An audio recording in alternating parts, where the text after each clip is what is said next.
Eu ia fazer essa discussão um pouco até mais aberta, assim, então, mas acabou que achei interessante fazer um pouco mais teórico, discutindo algumas coisinhas que, que a gente não tem muito discutido e tal, e que eu acho interessante. E aí eu pensei em fazer mais ou menos da seguinte maneira: a gente conversa uns 20 minutos aqui, um pouco mais na teoria, e depois a gente troca uma ideia, abre a câmera aí para conversar e tal, beleza? Bom, o que, para começar um pouco a nossa parte teórica, essa é uma curva que talvez muitos de vocês já viram, dentro das nossas discussões, eu já conversei sobre ela no Instagram, lá da mentoria e tal, lá no Instagram. Vocês se recordam? Sabem do que se trata isso? Ou não? Só dei um salve aí. É, acho que quase todo mundo conhece essa curva, né?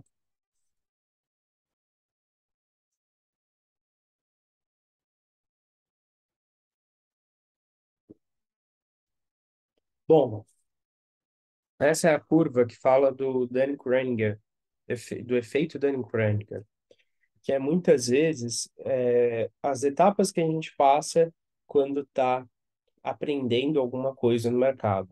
E seguramente, assim, para quem eu falo aqui, que eu conheço um pouco da trajetória individual, foi aluno da mentoria e tal, eu sei que a maior parte de vocês vive o problema do lado mais de cá dessa cura. Enquanto que muitas vezes a galera que está começando no mercado, etc., vive este lado aqui.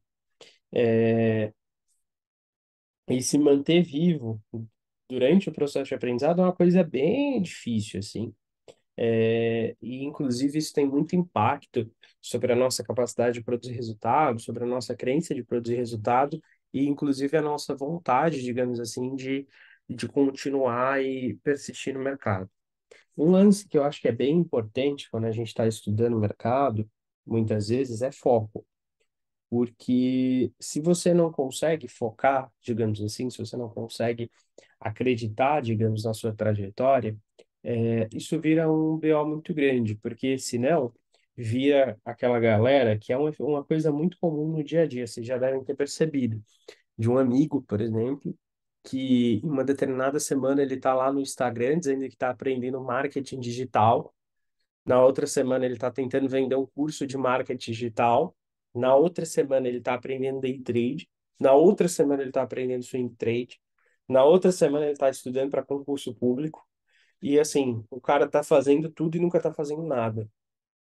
E no mercado, isso muitas vezes é um problema, porque às vezes a gente tem uma dificuldade grande de foco, de confiar, inclusive, na nossa capacidade de fazer resultados a longo prazo, de construir uma trajetória relativamente ok, e isso acaba fazendo com que a gente se torne muito inconstante e muitas vezes acabe voltando para o mesmo ponto, até mesmo por não conseguir focar na história e entender o tempo em que as coisas acontecem. Pode ser chover um pouco no molhado, mas só para explicar algumas coisas que são interessantes. Isso aqui correlaciona, né, o nível de confiança do indivíduo com o seu conhecimento. Então, a verdade é que muitas vezes quem sabe pouco sobre uma determinada área, por vezes tem uma confiança muito grande e subestima, de um modo muito considerável, a real totalidade, digamos assim, daquele assunto. E isso é um grande problema, né? Afinal de contas, a pessoa acaba simplificando muito as coisas e, por vezes, inclusive, tomando riscos desproporcionais. Ela não sabe o que está fazendo, onde está se metendo, mas ela vai porque ela não tem clareza sobre aquilo. E isso no mercado é muito típico, é quando você vê alguém que acabou de começar e está operando com uma quantidade muito grande de contratos, super alavancado e tal, e ligando pouco para isso, fazendo como se fosse algo normal e não entendendo, na verdade, a real gravidade dessa questão, as suas implicações e coisa do gênero. É, Por outro lado, quando a pessoa sobrevive a essa fase, né, que muitos acabam morrendo aí, a gente acaba progredindo. Muitas vezes a pessoa começa a entender mais a realidade do mercado, vê que as coisas não são por aí, progredir no conhecimento, e aí, às vezes, entrar numa depressão profunda nesse vale, de pensar, poxa, o mercado é muito vasto, parece que por mais que eu estude, eu nunca vou produzir resultado. É, e às vezes isso acaba até desanimando ou criando, digamos assim, perpetuando um sentimento de depressão, uma coisa meio. Depressão não no sentido de saúde da mente, depressão em relação ao aprendizado. E uma coisa meio cíclica, assim, de, por exemplo, cria um pouco de confiança, apaga a confiança porque tem coisa demais para aprender. Ah, mas eu estou aprendendo, mas poxa, parece que falta um monte. Ah, mas agora eu aprendi algo legal, mas aquilo eu não sei.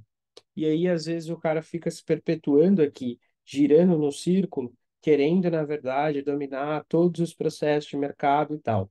E a grande verdade é que essa é uma curva interessante, mas eu tenho críticas a ela, inclusive. Porque o que, por vezes, te faz avançar em relação a recuperar a confiança e ganhar vivência e conseguir produzir resultados, não necessariamente é só o conhecimento acumulado, mas é a vivência e eu acho que é a autocrítica. Porque se você ficar na noia de que vai acumulando conhecimento, acumulando conhecimento, acumulando conhecimento, às vezes você nunca sai daqui.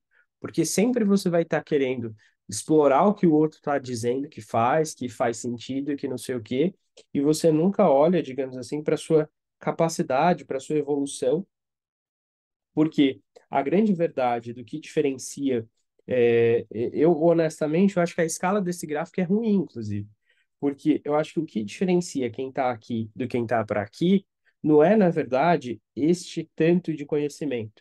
Eu acho que é principalmente a confiança e a autocrítica.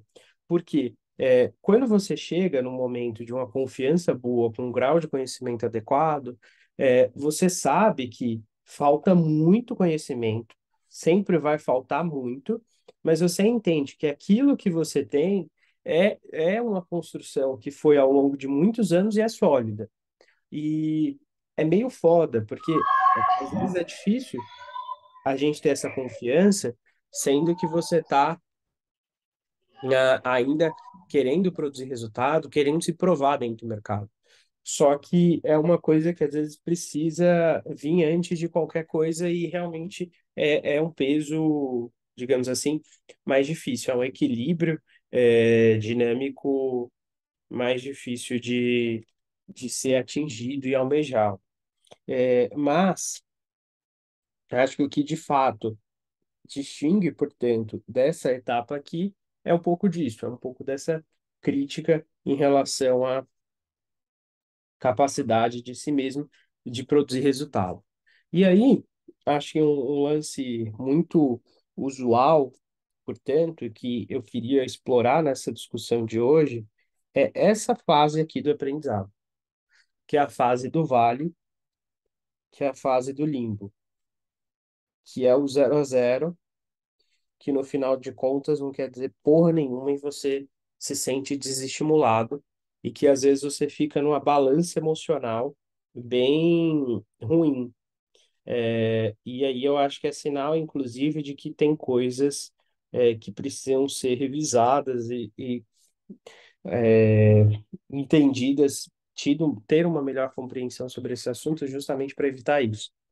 Que é muitas vezes a alternância de dias em que você se comporta mais ou menos da seguinte maneira. Aqui você acha que vai dar certo, tem dia que você tá assim, tem dia que o que eu tô fazendo, tem dias que você tá, tipo, top, tem dia que, caralho, vontade de morrer.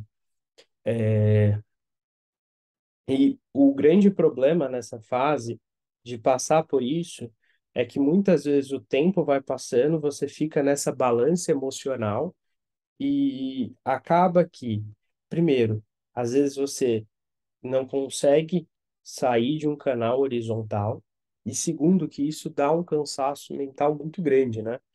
Porque parece que você, junto com as suas ideias, com o seu desenvolvimento do mercado, virou também um indivíduo instável, porque tem dia que parece que vai, tem dia que tá uma bosta, tem dia que vai, tem dia que tá uma bosta. E aqui é uma coisa que esse momento, aquela fase ali da curva, realmente faz as pessoas terem um balanço um pouco maior mesmo. Mas aí eu acho que tem que pensar em algumas coisas também um pouco mais amplas em relação àquilo.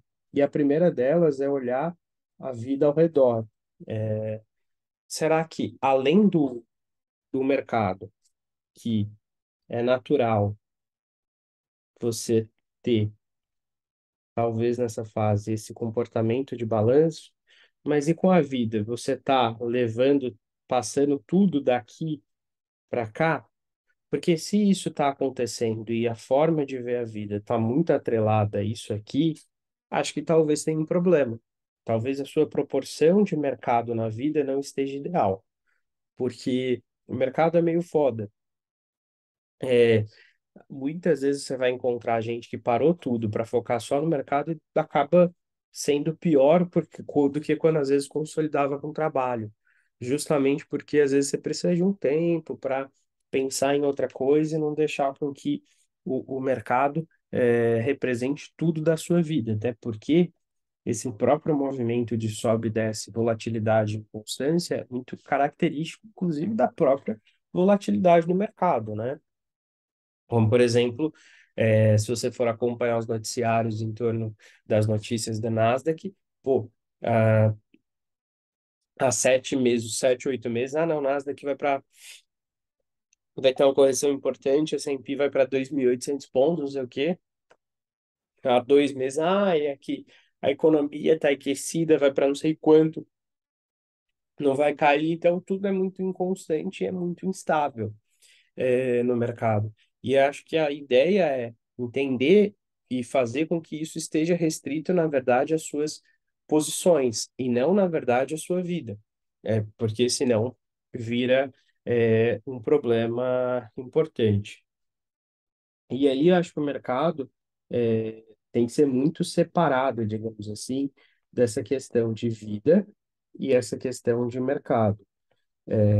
E essa separação, inclusive, ela é relevante para que você consiga ter um tempo para si mesmo sem ficar pensando nessa porcaria o tempo inteiro. Então, uma das coisas mais zoadas que tem é aquele cara que às vezes fala: ah, não, eu vou tirar umas férias, um descanso, ou vou estar fazendo outro projeto, e fica com a porra de uma plataforma mobile abrindo o mercado o tempo inteiro.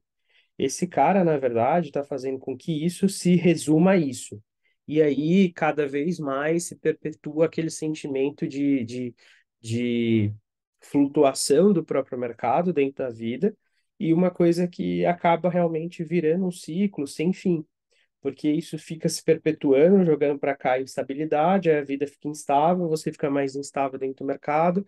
Então, entenda, eu acho que o primeiro pilar elemental é entender que ah, o mercado e a sua vida, digamos assim, pessoal, as suas características em relação à confiança na própria vida. Cara, é normal que isso aqui influencie sua leitura sobre isso, mas você tem que tentar ao máximo fazer com que a forma como as coisas estão ocorrendo aqui dentro não influencie tanto aqui. Porque senão isso vai virar um loop sem fim de ficar jogando e reentrando aqui e aí você, inclusive, não tem mais crítica nenhuma para sair dessa fase. Parece que você está há anos e anos e anos patinando. Beleza, muita teoria e tal, mas como, na verdade, realmente passar por esses momentos sem desanimar e conseguir se manter firme. Eu acho que o primeiro de tudo é ter uma, um hábito, digamos assim. Quando você abre o site das gestoras e tal, os grandes gestores, o que que eles têm o hábito de fazer é, ao longo do tempo, escrever cartas, por exemplo, Alguns escrevem mensal, outras escrevem bimestral e tal, falando sobre a performance, sobre os percalços que tiveram no mercado e tal. E é muito interessante, porque às vezes você consegue ver a nítida evolução do gestor, da gestora, por essas cartas. Acho que quando a gente opera mercado individualmente, talvez uma das coisas que a gente deveria fazer mais seria isso também, redigir um pouco sobre a nossa história, sobre o que que você fez aquele mês, sobre como estava o mercado, o nível de preço, quais foram suas dificuldades, o que que você acha que foi bom, o que que você acha que você precisa melhorar no seu operacional. E eu acho que isso é uma coisa que precisa ser de fato escrita mesmo, sabe? Ter o hábito, assim, de toda semana redigir ali 10, 15 linhas no Word, e depois, no final do mês, reunir isso num texto e deixar guardado em algum lugar. Por quê? Se você tenta fazer isso só na cabeça, muitas vezes você não tem a clareza do que está sendo um problema, do que está sendo bom, do que está sendo ruim, e com o tempo a gente tem um lance de esquecer muito as coisas, de subestimar, na verdade, às vezes as coisas que são positivas, e inclusive usar o nosso tentar olhar para trás sobre o nosso estado de espírito. Porque, por exemplo, você tem lá aquela flutuação em relação ao mercado, de que, pô, aqui tá bom, aqui tá ruim e tal. Cara, quase sempre quando você vai olhar o passado e ruminar, é quando você tá aqui. Quase nunca, quando você está aqui, você vai tentar olhar o seu passado, olhar o que está acontecendo. Quase sempre que você vai bater um sentimento de desespero na porta, que as coisas não estão andando, é quando você está aqui. E quando você está aqui, você está meio que impregnado, digamos assim, por esse sentimento negativo de estar perdendo o mercado, ou de estar negativo, ou de não estar interpretando. Então você vai buscar, de certo modo, vai entrar num viés de autoconfirmação da sua cabeça, em que você vai procurar na sua memória só registro negativo. E daí você vai começar a lembrar daquele dia que você teve um dia de fúria e fez uma merda, daquele dia que sua leitura não bateu, daquele dia que você pensou que deveria ter desistido e continuou, mas acha que não aprendeu porra nenhuma de lá para cá, do quanto de tempo que você já gastou, do quanto de curso que você já fez, você entra numa espiral pensando porcaria e você não tem nada bom para se lembrar. Por mais que as coisas boas tenham acontecido, nesse momento você está buscando na sua mente, de uma forma livre e desconexa, uma coisa meio de autoafirmação. E só vai vir porcaria que vai te jogar mais para dentro do buraco. Muitas vezes o que vai fazer você voltar depois, dias depois de ruminar, você vai, às vezes, começar a negociar e entrar numa fase de barganha que, pô, peraí, as coisas não eram tão ruins quanto eu pensava. Só que às vezes isso demora muito tempo. E às vezes ficar nesse ciclo, reentrando nisso, faz com que o tempo que você poderia estar se desenvolvendo no mercado, você está gastando, na verdade, ruminando pensamentos. Então, ter o hábito de deixar as coisas documentadas é muito importante para isso, para que você não tenha, na verdade, o viés de buscar historicamente uma coisa para autoafirmação. Então, porque nesses momentos que a gente está na bosta, a gente vai procurar as coisas ruins, vai se lembrar só das coisas ruins e não vai lembrar que a gente tinha tal dificuldade e não tem mais. E talvez você tendo um documento sobre mês a mês, pô, minha maior dificuldade aqui foi isso, consegui fazer tal coisa, se você olhar, você vai perceber que a forma de interpretar os problemas estão se tornando menos corriqueiros, os dias de fúria estão se tornando menos presentes e tal. Porque se você não tem isso, se torna muito mais subjetivo essa questão e mais difícil, na verdade. Parece que sempre você está recomeçando e que você não tem nenhuma base concreta. Isso é um problema muito grande. É, a uma determinada altura do campeonato, que todo mundo aqui tem mais de um ano de mercado, não é para você sentir um vazio de que você não tem conhecimento algum, de que você está em um lugar nenhum.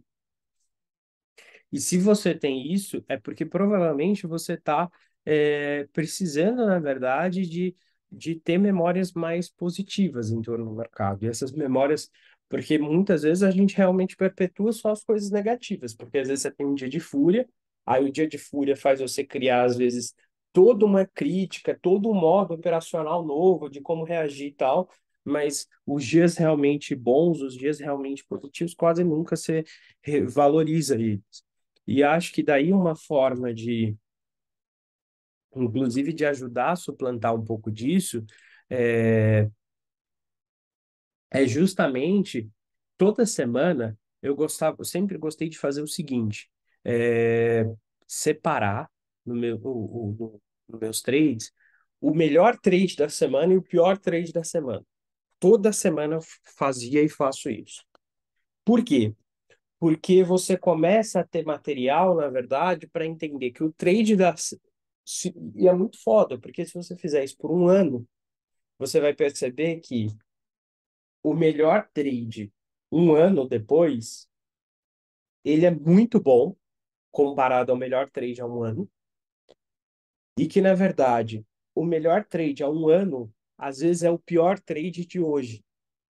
E isso não tem a ver só com resultado, isso tem a ver com confiança, com outras coisas. Tem como ficar positivo no mercado fazendo merda.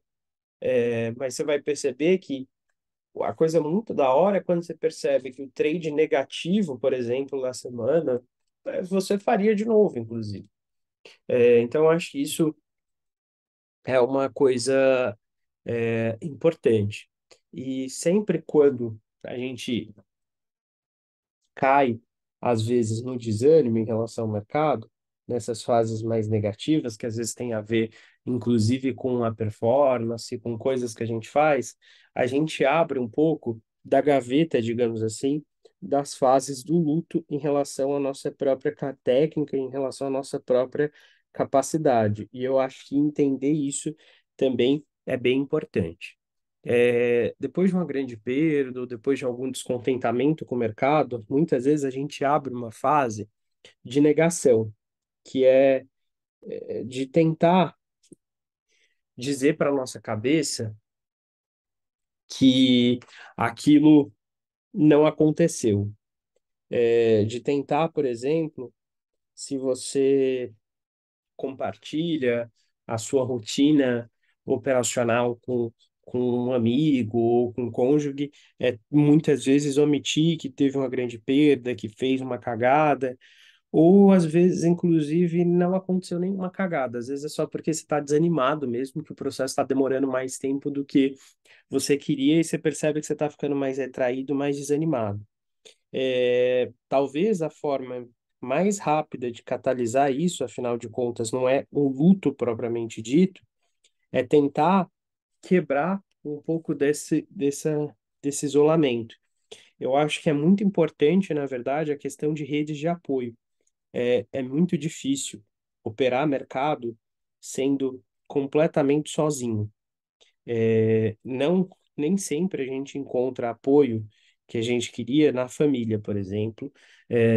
Às vezes as pessoas mais próximas, inclusive, não estão tão apoiando o nosso projeto pessoal de mercado, às vezes estão meio críticas e tal, mas eu acho que é importante sempre ter alguém com quem compartilhar, por mais que seja um amigo, alguém que faz um curso parecido com o seu, porque uma das primeiras coisas que acontece quando a gente está entrando numa espiral mais tóxica dentro do mercado é querer ficar mais no canto, mais isolado, não compartilhar as coisas.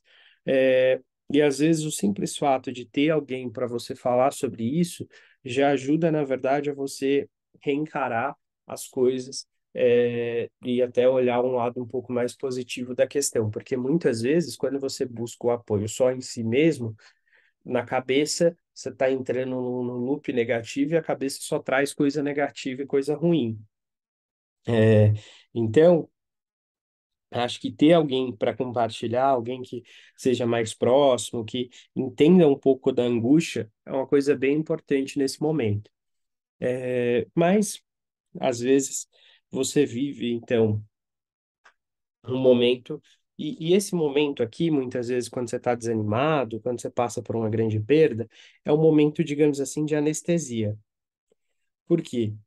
Porque ao mesmo tempo que você está isolado, querendo se isolar, talvez como um mecanismo de defesa para não falar para o outro que você fez besteira no mercado, para não mostrar para o outro que as coisas não estão saindo da forma como você queria, você tem isso também de negar um pouco as coisas, de fingir que não aconteceu, de querer não encarar de frente, de às vezes não sentir, sabe? Pô, às vezes você tá lá operando bem, numa sequência legal, aí acontece de você ter um dia de fúria, perder um monte.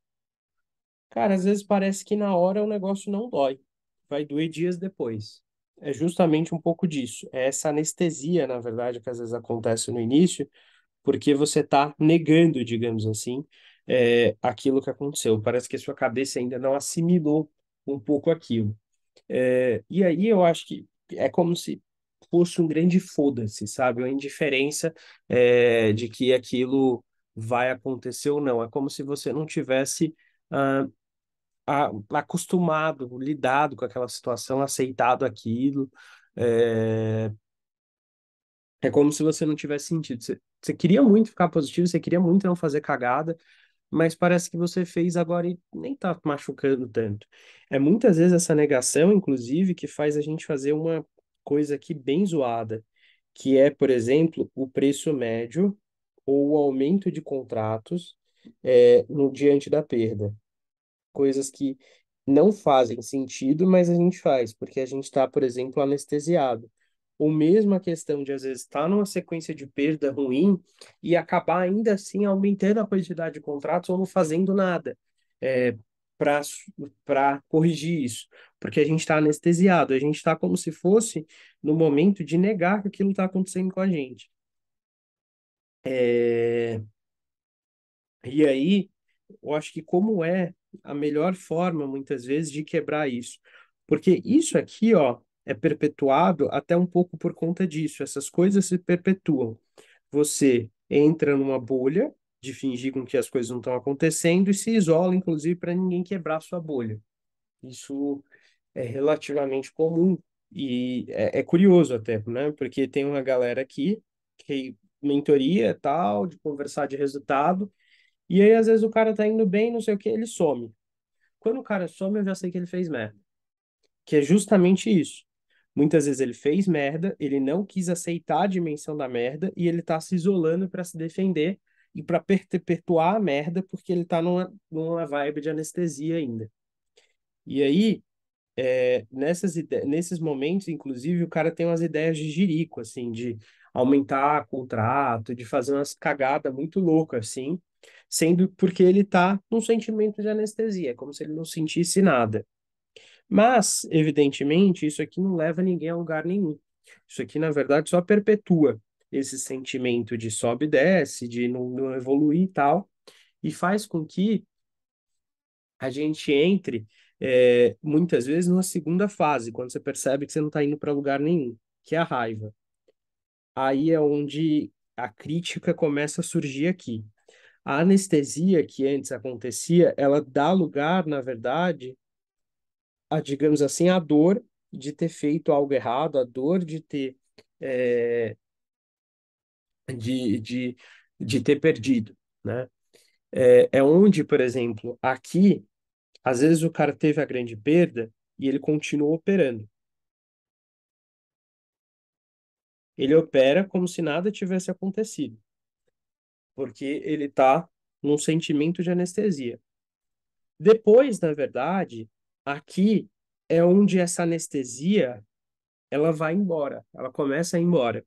E daí, na verdade, começa a existir a dor que deveria ter aparecido antes. Então, muitas vezes aqui o cara, inclusive, deixa de operar.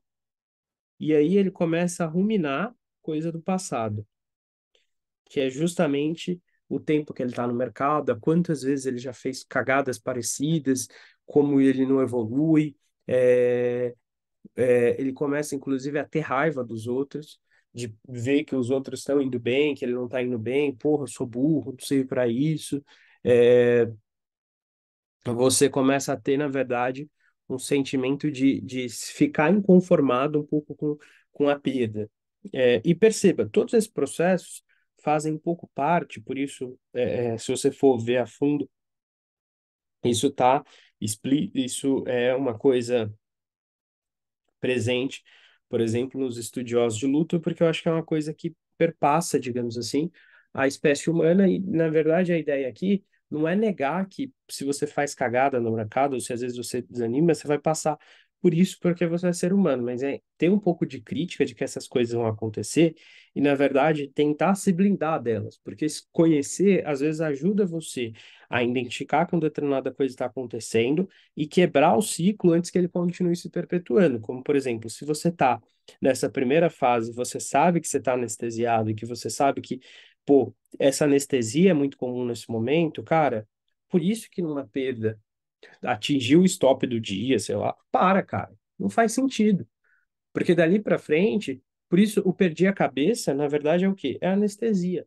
E a anestesia que vem como um sentimento humano praticamente universal dentro de uma coisa que saiu fora do adverso, que saiu do contrário. Mas, evidentemente, como eu estava dizendo, né, isso é fugaz, depois realmente fica a dor, que é onde o cara começa a ruminar, que começa a surgir, inclusive, um sentimento de incompreensão, de raiva, às vezes, de inveja, uma coisa meio X. Mas aqui aparece uma coisa também que é a terceirização da culpa. Isso falando do ponto de vista mais da gente que opera mercado. Nessa fase, às vezes, por mais que você esteja ruminando, por mais que você esteja olhando para o passado e as coisas estejam doendo muito, você começa a, na verdade, a tentar achar elementos terceiros para justificar seus problemas.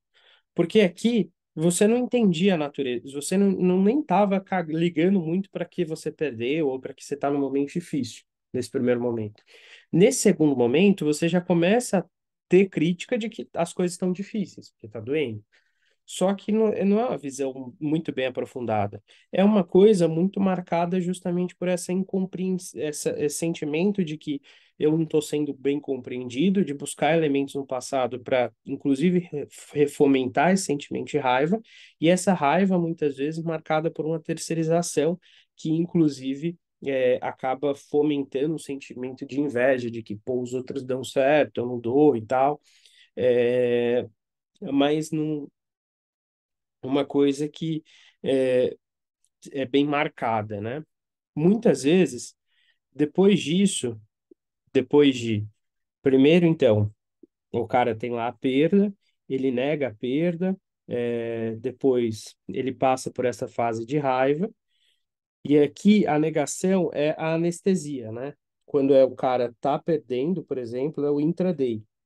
O cara tá lá, tá perdendo, e daí ele continua, na verdade, aumentando o contrato, nem ligando para as coisas, porque ele tá anestesiado.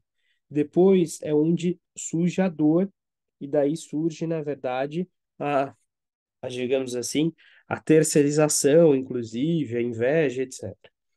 E depois é onde ele começa a tentar se encarar a realidade, tentar abrir um pouco de crítica, que é onde entra na fase de barganha, que é onde o cara pensa, começa a tomar um pouco mais o lado racional das coisas e juntar um pouco da história dele. Daí aqui ele começa a ter uma esperança de que as coisas vão dar certo. Acho que a palavra dessa fase é esperança. O cara começa a se apegar, muitas vezes, nem o resultado dele, inclusive, o resultado dos outros. Ah, porque fulano de tal começa a procurar vídeo no YouTube de alguém que deu certo no mercado e que aí começa a fomentar de novo um sentimento de esperança, mas veja, muitas vezes no extremo. Aqui não sentia nada, aqui sente muito e daí terceiriza, fica puto, sente raiva. Aqui começa a nutrir de novo um sentimento de esperança, de que as coisas vão dar certo, e daí começa até a renegociar, digamos, com a perda, de que a perda nem foi tão grande assim. Ah, não, eu opero um contrato, aceito perder R$ 100, mas perdi R$ 2.000 fazendo preço médio, mas veja bem, eu devo continuar, porque se eu operar, por exemplo, com um lote do cheio, eu vou fazer R$ 2.500 por dia, com 10 pontos, então isso aqui é um dia operacional, não é nada e tal. é muitas vezes você tentando se convencer de que as coisas não são tão ruins assim. É, e é uma fase relativamente também constante, muitas vezes nesse interim. Que depois, gradativamente, ela vai dando, ela vai, que aqui a gente continua tendo um pouco desse movimento cíclico, né? Que é mais ou menos assim, ó. Por isso que eu comecei a aula falando disso. Porque primeiro a gente está aqui, ó, que é a anestesia, que é a negação, que é caguei. Depois na verdade, primeiro a gente está aqui, né? Que é a anestesia. Depois você entra na raiva, depois você entra na barganha, que você começa a achar, pô, não é tão ruim. E depois você tende a voltar mais ou menos para cá de novo. Às vezes parece que você estava se enchendo de esperança, com aquela ideia de, ah, peraí, não é tão ruim assim e tal. Mas aí vem um lado de, pô, mas espera aí, tanto tempo que eu tô aqui, será que faz sentido esse negócio de me consolar com isso, com essas coisas que eu pensei? É, será que faz sentido continuar e tal? Mas com um pouco mais de crítica, na verdade, do que essa fase aqui, né? Porque aqui a gente tinha marcado essa fase como raiva. Essa fase de depressão, ela tem um pouco mais de racionalidade.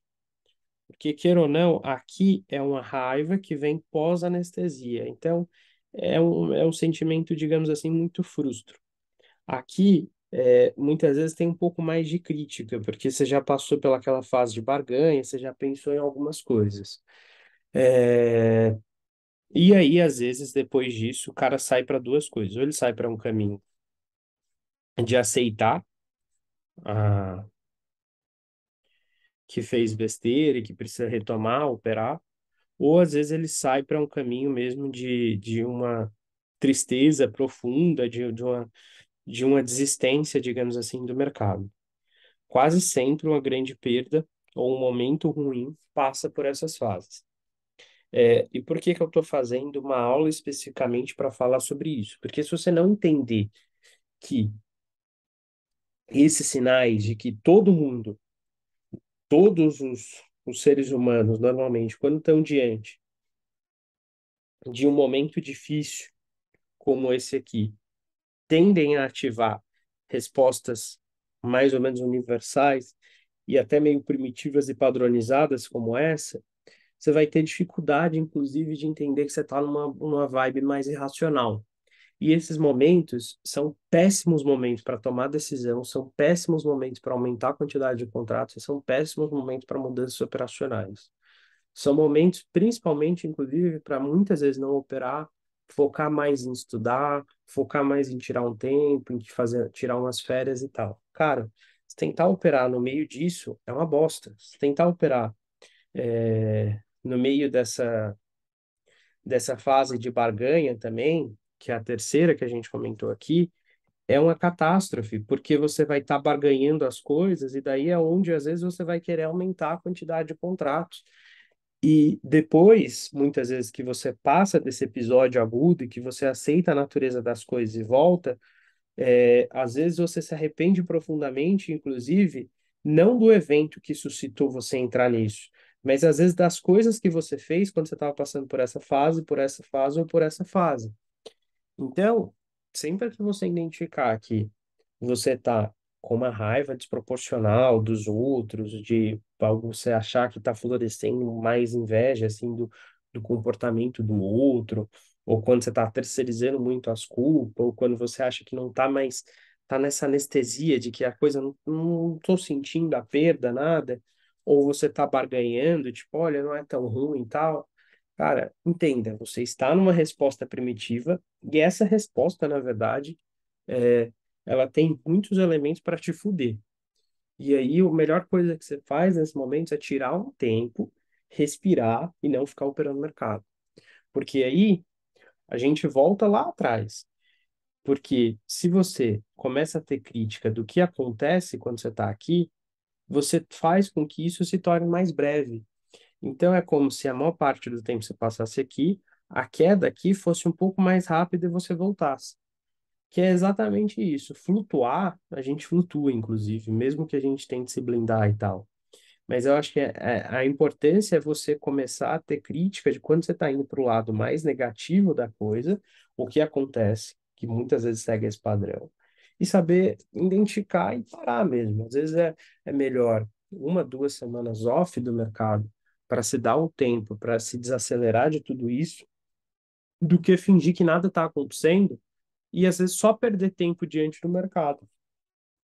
Porque aí às vezes, esse tempo, que se você parasse de operar, se entendesse, olhasse para dentro, você se reajustaria em 2, 3 dias, às vezes você tenta continuar operando como se nada tivesse acontecido e você perpetua um negócio desse por 1 mês, 2 meses, 3 meses, e aí é problemático, porque são 3 meses que você vai, às vezes, passar operando de uma forma irracional, de uma forma sem sentido, é, portanto, muito mais predisposto a fazer besteira, mas também são 3 meses que você dificilmente vai ter alguma evolução. Afinal de contas, sua cabeça não está nem aceitando a evolução, não tá querendo raciocinar muito nisso.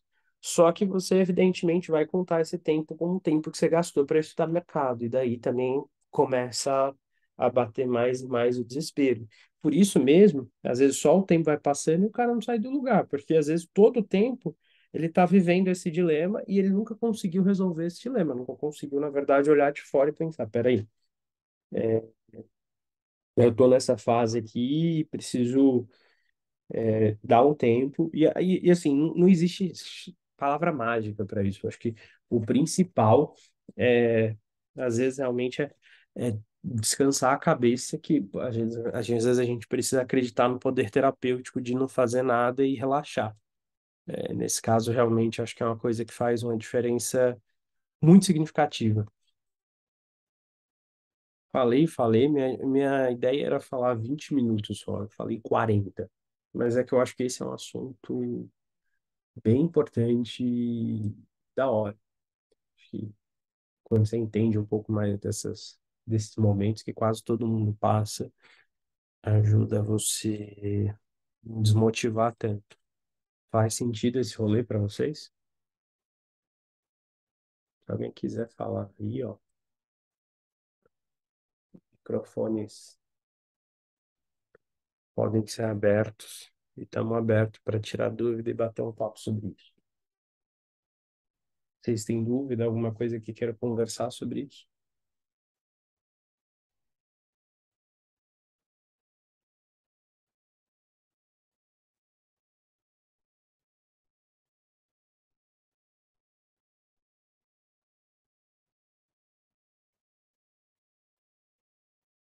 Qual que é a minha ideia também, né?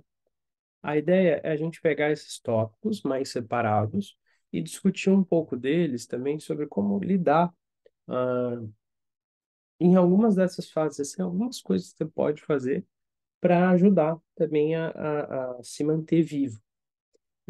Mas eu acho que antes de qualquer coisa, precisa ter a linha geral de como a gente, como ser humano, na verdade, reage quando as coisas não estão saindo como esperado. E acho que se você entende que tem um padrãozão de resposta, você tem pelo menos uma ferramenta agora para identificar se você, neste momento, não está flutuando dentro de alguma dessas fases.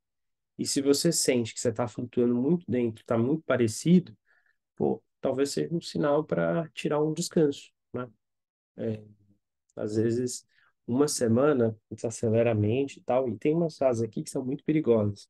Cara, essa aqui, principalmente, é onde nasce a catástrofe.